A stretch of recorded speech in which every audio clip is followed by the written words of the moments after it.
If you've listened to episode 16, you know what diatonic chords are. Let's dig into how they sound together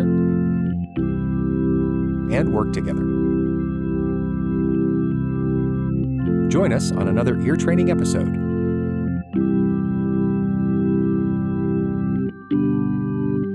Harmonic Dictation Part 1.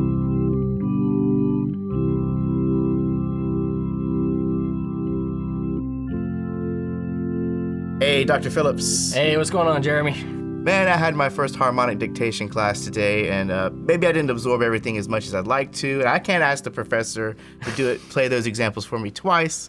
Wouldn't it be great if there was some kind of a podcast or something I could listen to? It would be really awesome, wouldn't it? Where I could rewind what I heard and be like, okay, that's how that sounds. Yeah, wouldn't that just be great? Or wouldn't it be even better if you could think about what you need to do while you're sitting there listening to those things in a harmonic dictation? Hey, to make it make more sense? Yeah, and how to think about it so you can be more successful. I think some of the problems we all have, and let me just say, the overwhelming majority of students who come into a music theory class do not like choral skills. They don't like doing harmonic dictations. They don't consider themselves good at it. It's not fun, necessarily. There are exceptions, of course. Some people just love it. But it is something that a lot of us struggle with. And what I find is that if you just sort of learn a few sort of listening habits and listening techniques and have a strategy going in, so you're not just trying to listen really, really hard and furrow your brows and pick up as much in a listening as you can, you can lead to more success. So let's say let's start off simple. And I'll go ahead and say that my brows were very furrowed in my first harmonic dictation class. And oh yeah, we all did that. We all sat there with our head in our hands, just straining, trying to just hear as much as possible. And that's not really going to get you very far. The best thing you can do is start practicing now to have sort of listening strategies for these kinds of things. So I'm just going to do a pretty simple chord progression here.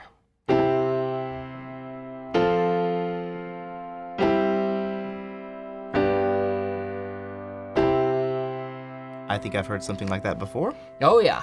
Yeah, we've heard that before. The thing is, we want to start practicing our strategies while it's easy, because we're going to get hard. So even though you think you know immediately what this is, and you probably do, let's try going through the steps. And the first thing I like to do when I'm doing a harmonic dictation is dictate out my bass notes. Okay. So some people like to take one listening just to listen, just to hear and absorb. That can be good advice. It depends on how many listens you have. If they're only going to play it 3 times, then, you may not have that luxury. Budget your listens wisely. Right, yeah. Because I'm trying to remember. I think we had like 3 or 4 maybe listens. I think we had 3 or 4. But,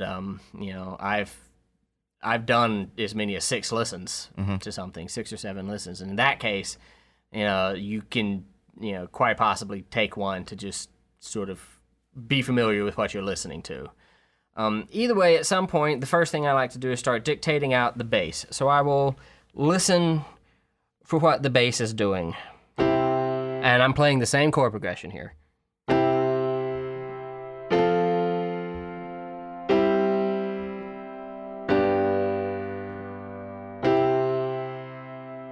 Right?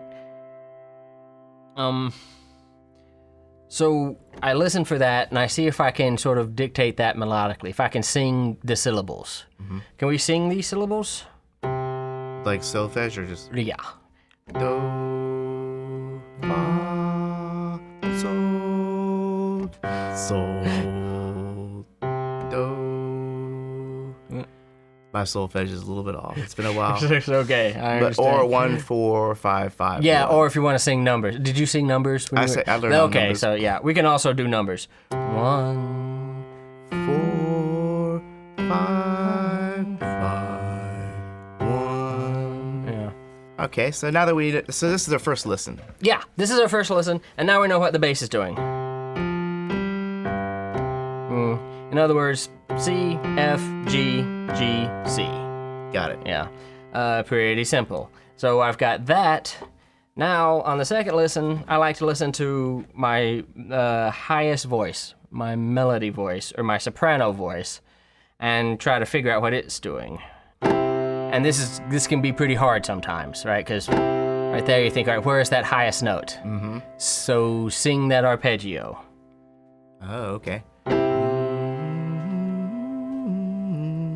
So what's the highest note you're hearing? This guy right here. There you go. Yeah. Which is the fifth.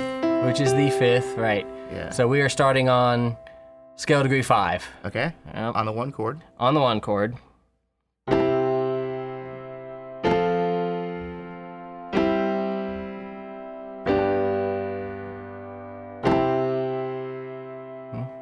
So I try to figure out what that soprano note is doing. Okay. We know it's starting on the 5th.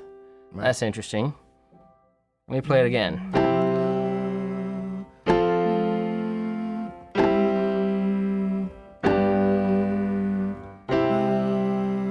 It's not doing a whole lot, is it? Nope.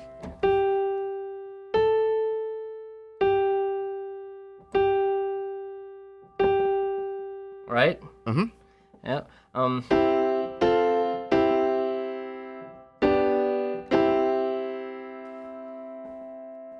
Once we have that, then we're starting to get sort of a picture of what's going on here, right?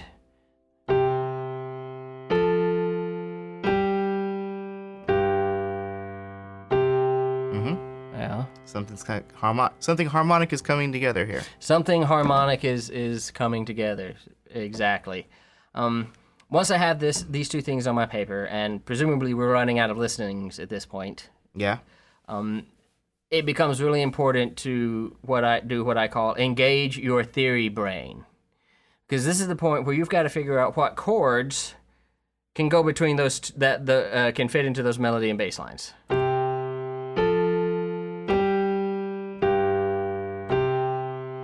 Okay, so we had our first listen, we listened for bass. Yes. Second listen, we're listening for melody. Yes. And as you're doing this, of course, you're scripting it down on your notation. You're writing it down, you're scripting it down. So now we have sort of a nice little framework for our harmonic progression. And at this point, you may be running out of listens, so it's high time to engage your theory brain. The theory brain. Yes, and think about what chords might fit well within that melody and bass line together. So, scale degrees 1 and 5, scale degrees 4 and 6, 2 scale degree 5s, 2 more scale degree 5s, and scale degree 1 and scale degree 5. Okay. So knowing what I know of theory, I might say that if there's 2 scale degree 5s in that last chord, then there might be a 5-to-1. That's probably 5-to-1. A 5-to-1 resolution. And it sounds like an imperfect authentic cadence, doesn't it? So.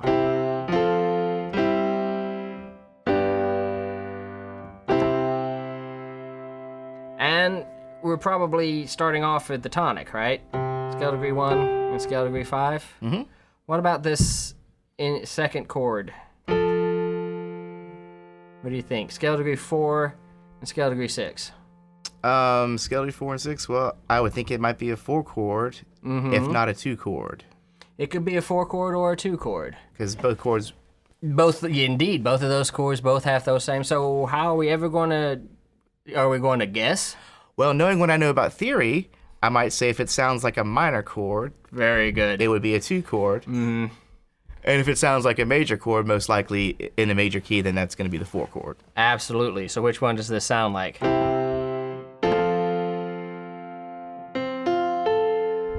guess that does sound major. Yeah. Yep. And if you ever think you can't tell, try to hold that chord in your brain. And sing the arpeggiation.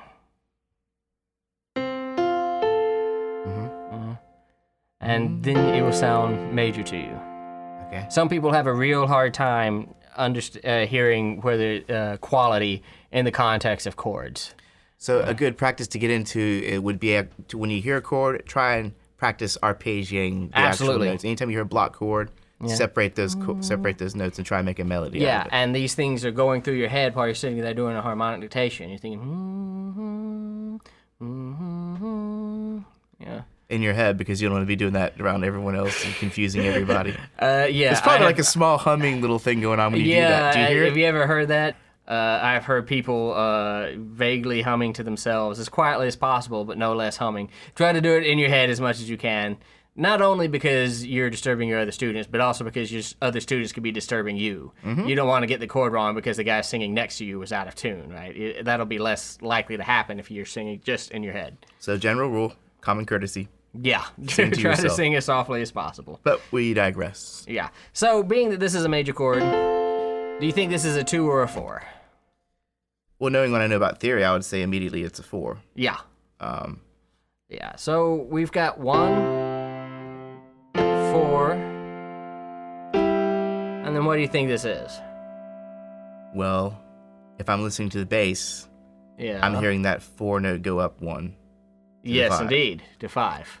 So, and then again, based on what I know of theory, it sounds and no looking like, at the teacher's hands. Yeah, it sounds like a 5 chord. I put up a little piece of cardboard. But yeah, I would say a 5 because it sounds like a major chord with that 5 note in the bass. Yeah, something you have to be very careful about. It's a very special kind of 5, isn't it? It is a cadential 6/4. Okay.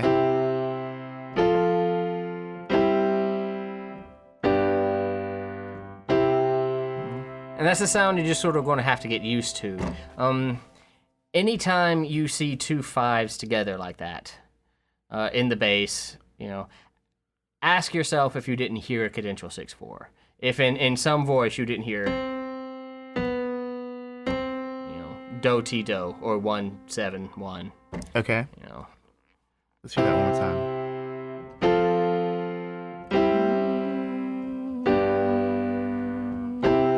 That guy right there. There you go. Yeah. Okay. And one more time, what makes that a cadential 6/4? Can we kind of describe what's going on? Sure.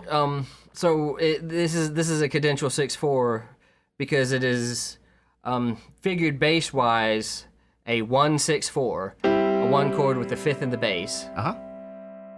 And the scale degree 5 stays in the bass, but the scale degrees 1 and 3 of that 1 chord go down to scale degree 7 and 2, which makes it an honest to God 5 chord that then resolves. Okay. If you're ever analyzing a piece and you find yourself writing 1/6/4 and then follow it with any kind of 5, stop, erase that, and write whatever your teacher told you was the best way to write a cadential 6/4. Because technically, that's all 5. That all functions as a dominant chord. You heard it as a dominant chord, not as a 1 chord. Right. It's almost like it's a 5 that becomes even more 5e. It's a 5 with a 6/5 and a 4/3 suspension. All right, so there was our third listen where we applied our theory brain. Right, we apply our theory brain, and at this point, we're feeling pretty good, right?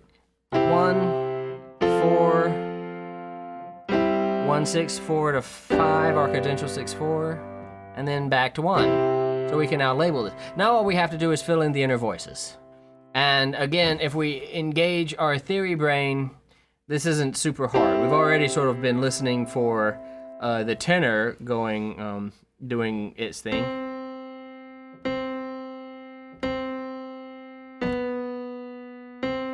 And we've, so all that we have really left is the alto. Yeah.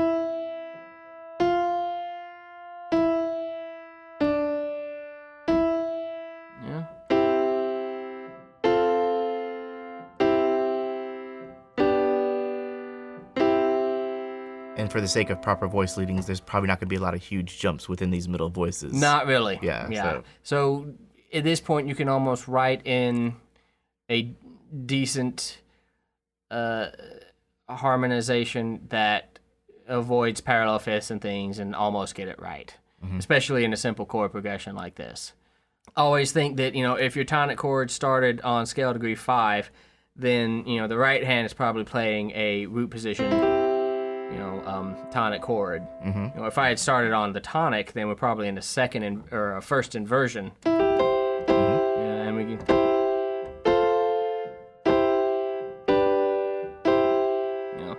Same thing. It's just different position.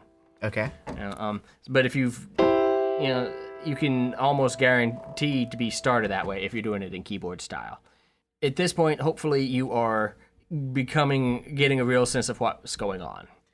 So would you say that our fourth listen could be used to confirm kind of Ideally, your fourth listen is confirmation. Okay. Or however many listenings you're getting, your last one should essentially be confirmation. And your chance to really think, okay, did that chord really sound like a 4 or did it sound more like a 2 or what have you, Okay, let's try another one. All right, let's try another one. Again, I'll try to keep these chord progressions fairly simple here. So this is my first listen. Here we go. I'm furrowing my brow. I'm trying not to. Here we go. Okay, so we should orient ourselves to the key. So we are in C. Okay. Can you sing the major, or can you sing the tonic chord? Arpeggiate it. Do, mi, hear that bass so, do, so, mi, do. Do, mi, so, do, so, mi, do. Okay, so I got that bass. Yeah. Do. Yep. And this is not the chord progression. I'm just orienting ourselves to the key. Okay. Okay. Right, so 1, right? Do. There's about 1. So let's see what I can do here.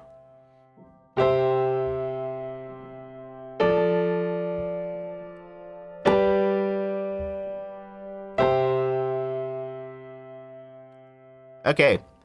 What I should have been doing then was humming the bass line in my head. So let's do it one more time. And I'm going to I'm going to hum it out loud, but you guys know that I'm actually doing it in my head. This is just Jeremy can do this in 12 listens. right. If I'm lucky. All right, hit me. Is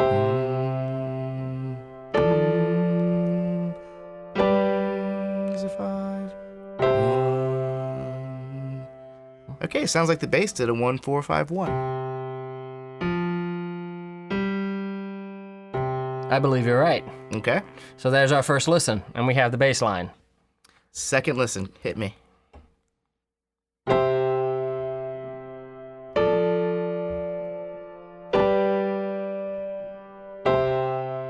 What's the highest note again? I know I can't do this in class. This guy right here. Now sing down to tonic.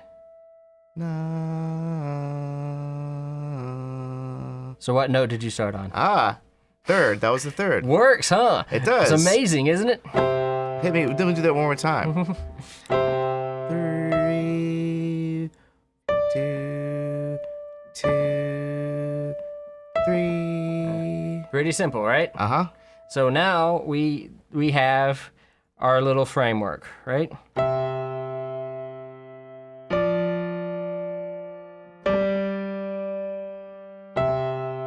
Okay. So now we engage our theory brain. Okay. Let's engage that theory brain. First chord, scale degree 1, scale degree 3. What do you think? That's got to be a 1 chord, plus it feels like a 1 chord. Yes. Second chord, scale degree 4, scale degree 2. Well, I would say that it's probably, if it was a 4 chord, that 2 wouldn't be there. Yeah. See how good your theory brain works? It's been a while, very but helpful, it's coming back, yeah. So, well, I might say that 2, that could be like a 2 or a 6 chord, maybe? No. Like a 2 chord, maybe a 2 chord. In what inversion? Theory brain, don't fail me now.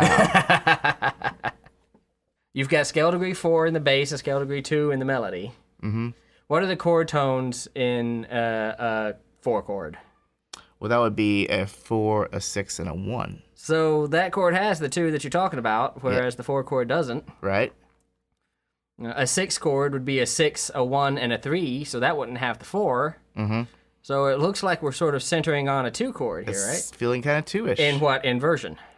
Well, listening to the bass, because that 4 is in the bass, and we have a 2, I would say that would be first inversion. What we would call a 2-6 chord. A 2-6 chord. Yeah, 6 being the little superscript, Roman lowercase Roman numeral 2, and then the 6. Got it.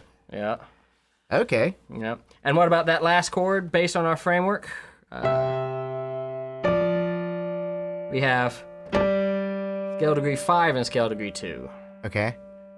Most likely that will be a 5 chord. I would think so. And then back to scale degree 1 and scale degree 3. Right. So that's feeling like a 1 chord. Yeah. What kind of cadence is that? Let's hear it one more time.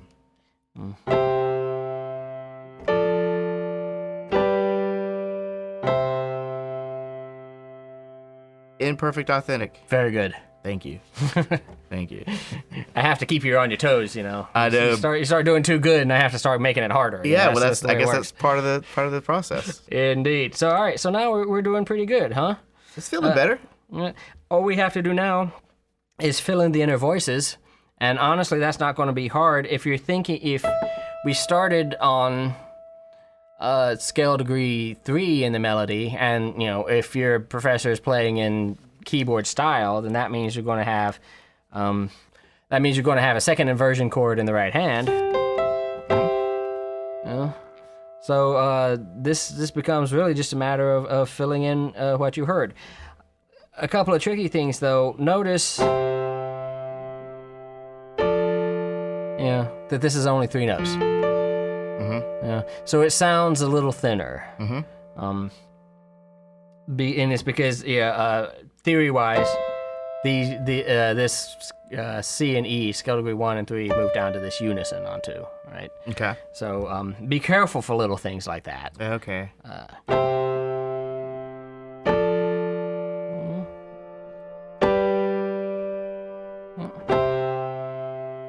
Fill in the inner voices, just fill in the chords that you already know is going on. Right. Yeah. And then when you're saying keyboard style, let's by keyboard style, I mean chords in the right hand. Chords in the right hand, bass in the left hand. Yeah. And it's usually like maybe the bass, and then you got an octave, and then you do your chords, right? Yeah, basically. As opposed to chorale style, which is bass and tenor in the bass clef. Bass stems are pointing down and tenor stems are pointing up, and alto and soprano, same thing in the treble clef. That would be called chorale style. Okay. And chorale style is not harder; it's just different. When you're kind of scripting this out, typically, does the bass, that bottom note, stay about an octave away from the other finger, or close to an octave or a fifth at least away from those other? Generally. Okay. Generally, yeah. So you could deduct that from the melody. Once you have the melody, you can kind of go down. Yeah, absolutely. From there, and then add those little voices in as you go. Once you kind of have an understanding. Absolutely. And keyboard style that's totally what you should do. And usually holding very, very few leaps. Good voice leading in the keyboard style. Yeah, unless you just heard something weird. This is an oral skills dictation after all, but unless you just heard something really weird, I would keep in. I would sort of stick to good part writing, and assume that the dictation has good part writing, because it's not your fault if it doesn't. Yeah.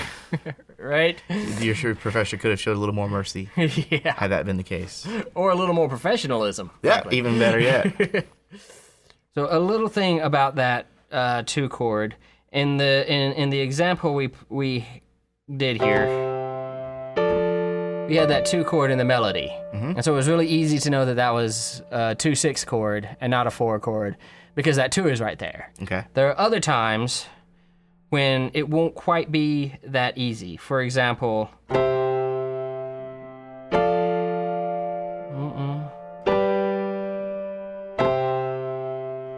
Change the melody up a little bit. Now what we have is scale degree 3,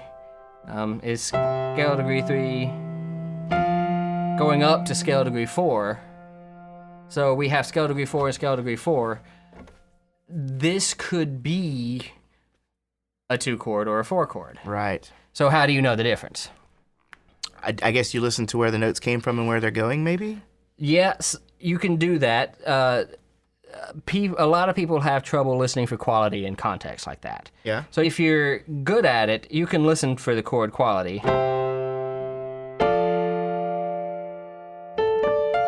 minor chord, right? Mm-hmm. So 2 chord versus,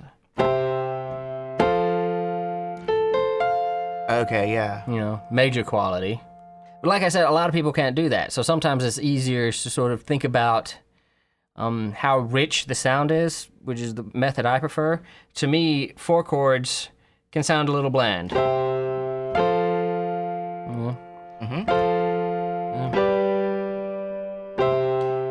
And a 2 chord in second inversion has just a little bit more richness to it. Yeah, just a little more interest or Yeah, intrigue. a little more sort of emotive content. Yeah.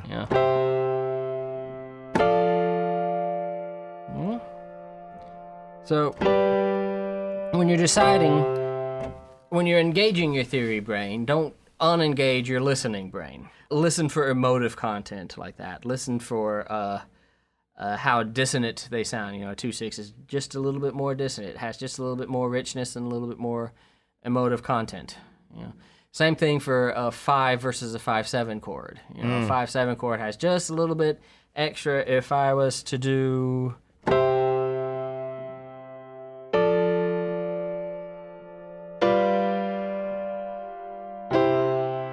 that 7 chord has just a little more richness to it than that bland 5 did, right? Yeah.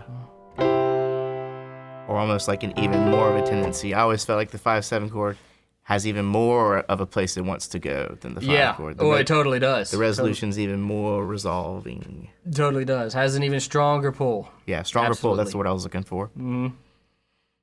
Okay, so now we're listening to we can identify the tonic. We just know for the most part how a tonic feels and sounds. Yeah. And then we've got the 4 chord. Right. Not quite as interesting as the 2 chord. Right. We call those chords predominant.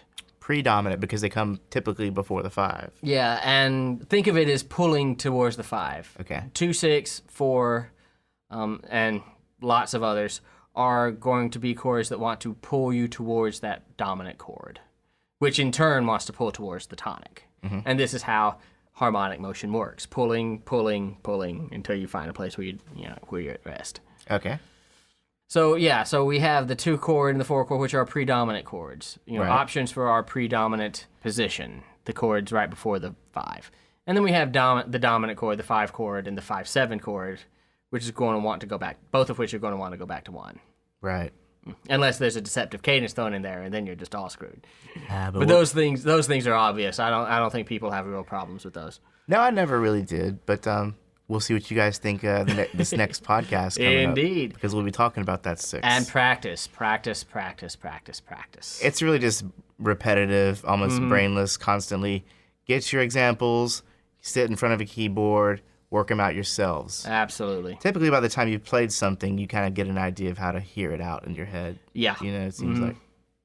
Let's just recap real quick some listening techniques. You're saying let's have a first listen where you're listening for the bass line. Yes. Second listen, try and get that melody in your head. Right, yeah. Third listen, engage your theory brain. Engage your theory brain and start working out the chords you heard. And what makes sense. Yeah. And then if you have a fourth listen, try to confirm what you said and pay special attention to which predominant chord. Did it sound more like a 4? Did it sound more like a 2? Did it sound did it sound bland, or did it sound like it had a little bit of emotive content to it? And as you're scripting this out, as you're notating this, I guess I should say, you can almost use that fourth listen as kind of intuitively filling in the blanks where those other middle parts are going to go. Absolutely. Based on where you know that melody is. Right. Cool. Yeah. It's all starting to come together a little bit more. Isn't it? Yeah. I'm glad we did that. Practice. Well, there you go, boys and girls. That's Harmonic Dictation Part 1. And we will revisit this again later. Yes, we will. Thanks for listening. And thank yourselves.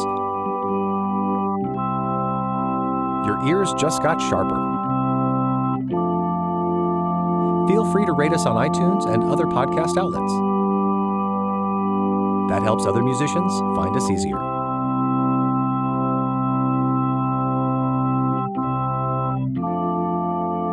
Write us at info@musicstudent101.com.